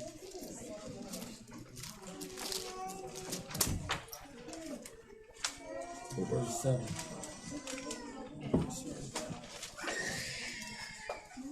Yeah. Verse 7. 1 John chapter 3 and verse 7. Little children, let no man deceive you. Same thing that the Ark was just bringing out about being not deceived. And if you don't know the Old Testament and you don't believe on him as the scriptures are written, then you are going to be deceived. Read. He that does righteousness is righteous. He that does what? He that does righteousness is righteous. Read on. Even as he is righteous. He that commits sin. He that do what? He that commits sin. That breaks the law. Read. Is of the devil. Read it again. He that commits sin is of the devil. So we done had a whole bunch of people tell you, you can't be perfect. You can't do this stuff. You can't do this stuff in this old flesh. Hamashiach took that excuse away. He came and took that out the equation, so you can't say that. Yep. That's why I told you he was tempted in all things and he overcame it. Yep. So guess what? Them chicks was coming at him saying the same, all this stuff. They was at him and he resisted it. He didn't do it. He took that away, so you can't use that. Read. For the devil sins from the beginning. So if you in sin, then you are of the devil. And if you mess around and die in it, don't sit up and think, oh man, you know, I was doing good all the way up until this. That's what they go back to that Ezekiel and they talk about that. If you're doing righteousness and you turn away from it, or if you're doing evil and you turn away from it, because the Most High is just in all things. Read. For this purpose, the Son of the Most High was manifested, that he might destroy the works of the devil. Oh, yeah? Whosoever is born of the Most High. So if you're born of the Most High, what is it? Read. Does not commit sin. So when you get Hamashiach's spirit, you will not sin. And this is, like he's been bringing out through this whole lesson, is getting the mind of the Messiah. Getting his mind state. Understanding and to be afraid of sin. To realize if I do this and I mess around and die, that lake of fire is waiting on me. That's the fear we need to have. That's why he says, fear me and keep my commandments. Because he don't owe us anything. If you do something, you don't say, well, man, that's not right, man. I've been keeping these laws, statutes, and commandments for 25 years, and I do one thing, man, that's not right. Yeah. A lot of people think like that. Exactly. That's our mind frame, and we can't have that. Read that from the top again. Whosoever is born of the Most High does not commit sin, for his seed remains in him. And he cannot sin. He cannot do what? He cannot sin. He cannot sin. So this is where we need to be trying our best, our hardest to get to this point. And knowing if I go out and do this thing, he might kill me. Mm-hmm. He might stop my heart from beating right here, right now. And if he kill me now, I'm hit. It's lake of fire for me. This is why we got to get our fear for the Most High in order, in line. And if he say don't do something, don't take it up and say, I'm working on it. I'm a work in progress. You better stop that stuff on the reels. So like I said, look around. Look around at the stuff that's going on around us. Is this world terrible right now? Terrible, bro. We seeing stuff that it's like, are you serious? Sad. I mean, dudes having sex with animals. Women is walking around without tops on outside. You know what I'm saying? This stuff is like bananas, man. Like, are you serious? Legalizing pedophilia. Right. Exactly. Right. Legalizing this stuff. They got- have a right to love who they love. What? They at the point where America got almost 30 states. It's okay for a man to marry a man. And you best believe when they get to all them joints, it's a wrap. Soon as the whole shebang, you can kiss his boy goodbye. Mount Vesuvius is headed for this place. On TV, when I was a young girl, they couldn't show a pregnant woman. Wow. Desi and Lucy were husband and wife. They could not sleep in the same bed. Right. They couldn't sleep in the same bed. They had twin beds. The other day, Wow. it was I Love Lucy? It was so I used to love that joint. yeah, and it was so deep on TV the other day on some channels. Look at something. They had two men in the bed. Wicked as I was just telling you. TV. Right. On TV. Right. We watched this. And all, like Madonna said this back in the 90s. She said that she was putting two men kissing on a video so she could desensitize the world to it. And that's what done happened now. It's happening so much that most people is desensitized to it, and it's like not no big deal. It's just like us growing up in Detroit. We seen so many people get murdered and violent that is nothing to us. It's like that's how they play it on the news now. You say so many people got killed, and they say, well, next up we have a story about Rocky the Wonder Squirrel roller skating or something. They go from the worst thing, and then they show you a squirrel skating. Yeah. You know what I'm saying? It's nothing.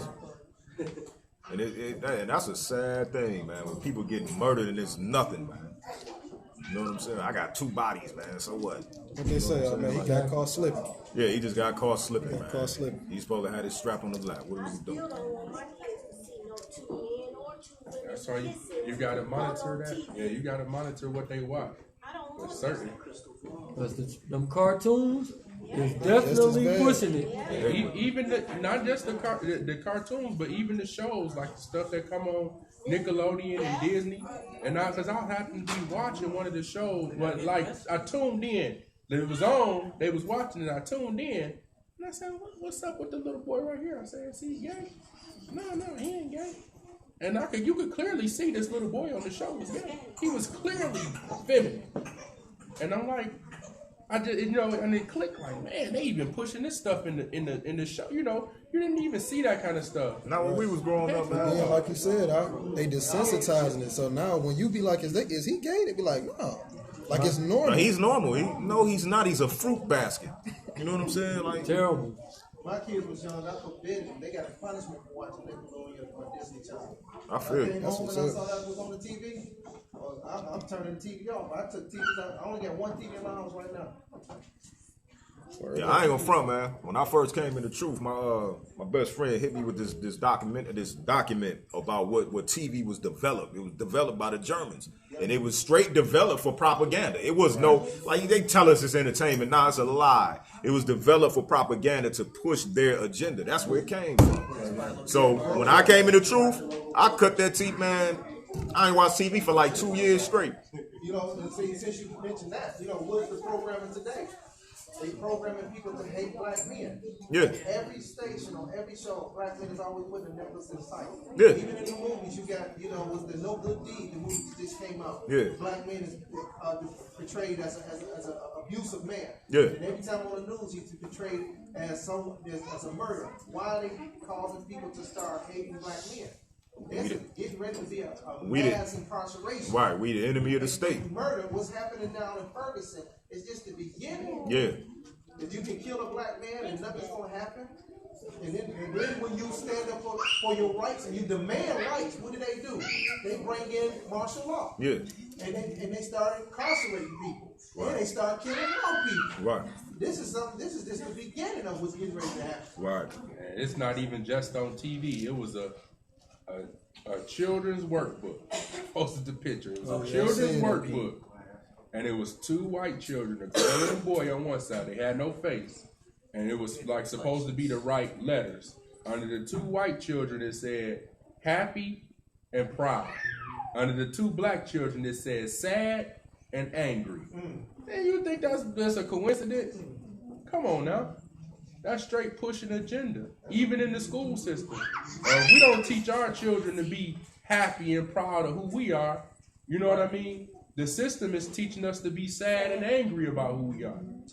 Teaching self-hatred. Right. Which teachers teaching white America to not care about us. Yeah. So when it happens, the same thing they did to Nazi Germany when the Jews in there. That's the first thing that what happened in Germany was just a test. That was a test trial. That was just a test trial. And they did the same thing in Germany. The first thing that went out before they incarcerated the Jews is they had all this propaganda. Oh, yeah. They called these Jews, they said they was the reason why you were poor. They said you the reason why the economy was down. They was this, they was that, all this stuff. And then they put out so much propaganda that when they started incarcerating them, everybody was happy. Right, it was cool with it. It was cool with it. Yeah. And that's what's happening with us. Watch what they put on the TV, how every time a black man is put as no good deed, now that black woman is portrayed as a harlot. Yeah. You know, she's always, every show she's in, she's portrayed as another man. All of these movies. Exactly. Temptation. All of these movies, man. The kids, this was a question from the kids. Is the Nickelodeon a part of the Illuminati? Yeah, look at their symbolics. You still look at their symbolics before. I mean, honestly, everything that's coming on TV is brand. Nickelodeon, Nicolations, yeah. All that is a part of it. Yeah. That's what they was. Nike. The whole, everything you watching on TV is controlled by the system. It's a machine. That's all it is, man. I mean, then you got our fellow Israelites who out in the streets, which gonna make us all look bad because they out there telling us it's okay to rape women, it's okay to do this and to call a black woman the B word and do all of these things. And so when some of our people say, let me see what they're about, and they say Hebrew Israelite, first thing that pop up is these people that's calling people the devil. You devil, you this, that, and the third, and they put us all in the same barrel and say, I don't want no part to that. It gotta be CIA. Exactly. There's no way you can hold this in your hand and use that type of language and you really sick. There's no way in the world. No. But just like you said, they gotta be agents. So they making us look bad on that tip. They cussing the sisters out too. Everybody. Instead of edifying. We gonna get them white women in the kingdom. Madness. And you want a bunch of white women in the kingdom. Like, why would you want that? And you call them That's Esau crazy. the devil all day, but you want to sleep with the devil. You want to sleep with the devil. That don't make no sense. No way. I can see the brother be like, yeah, give me a couple fine sisters, you know. I'm being honest, you know what I'm saying? But you want to eat white man, get out of here. Any more questions, comments? Statements? I was just basically talking to my husband yesterday, just as we were out finishing up our shopping, coming into Shabbat, and I was just telling him, I said, just basically look around. I said, right now the churches are got people so lost where they don't have a clue about at sundown and going into Shabbat. I said, everybody is out shopping and doing everything. I said, getting ready to go out and party, to break. The main commandments is remember the Sabbath and keep it holy. I said, Friday and Saturday, so the day that he's taking to be his Kodesh day is the day that the whole world is doing the most wickedness. Right. I said, and the majority, I said, it is only that peculiar people that we got to stand out right now to be able to show that somebody sees something in us to be able to ask, what's up with y'all? About y'all doing here? Right. But right now, people have got so wicked. I got this brother Travis has been talking about, start wearing our CCs to work or whatever. I said, I've been wearing mine since he's been talking about it. I said, they are afraid to ask me about, they looking at me so hard, but I cannot get a single person to ask me, what is this about? Right. But they already know what I stand for, so they say, okay, why did you start off with something? Right. She don't go off in the deep end. So they would not ask me. I have tried. I'm like, these people won't ask me Like, about Jesus. you see these? Would you just ask me what this is? I would want to say it. Right. That's where I go. Give them that But it's opportunity. honestly, Sister Juan, it's up to the Most High. The Most High gonna lead who He want to come to you. So, you know, for the other ones, there, it might not be for them. Yeah. That's a sad thing right there, just knowing that there's some people fit for destruction. Yeah. That's what they make. That's a hard thing to that's a accept, rough man. thing. I'm going through the same thing at work, right? I'm wearing, the menorah, everything. So a lady came up to me yesterday, like, I've been meaning to ask you that for a long time. You've been wearing that. Is that from Hanukkah? I said, gotcha, let's go. Now we can talk now. I said, gotcha. Gotcha. Gotcha. Boy, put a Jacks on it. Remember Jacks? Gotcha. She received everything. Pound No her out. doubt. That's how I be though. I told her what it was about, candlestick, all this, and explained to her who she was. I'm trying to be more like a lawyer. I'm trying to stop being more. Yeah, because you know how you be. But I got it. That boy. Don't you see it? Hey, look. Don't you see it, brother? That's right I'm here. a prophet of the Most High. You don't listen to me, you might die tomorrow. That brother gonna get hit by a Knee bus. and get right. Better watch that bus. Right. That boy don't be playing. Serious, some have come ill. Seriously. I know, huh? Hey, people be asking about the brother Steve, with the, you know what I'm saying? I be having to give him the soft version, like, yeah, the brother got hurt. I don't tell him you mess with the prophet of the Most High. I was telling her who she was and everything, and she received that. I gave all the numbers for the YouTube stuff. So, Sweet. I mean, she was, it's easy to teach someone that don't want to receive it. Yeah. The ones that hard hitting and the only ones I'd be like, Yeah, you just drop the word and keep it moving. I'm trying to be like Puffy, just leave it alone. Now, the Lutalo. Let's get that final selection out. It's a new season. It's a new day. You out? Okay. Did you stop the camera? Okay. You out? You gonna stop it? Or you gonna keep it going through the song? You stop it. Oh, that's up to y'all. Oh, he already stopped it. Frozen. Did it record anything? Look like it froze though. It stopped. I need to trim my beard a little bit.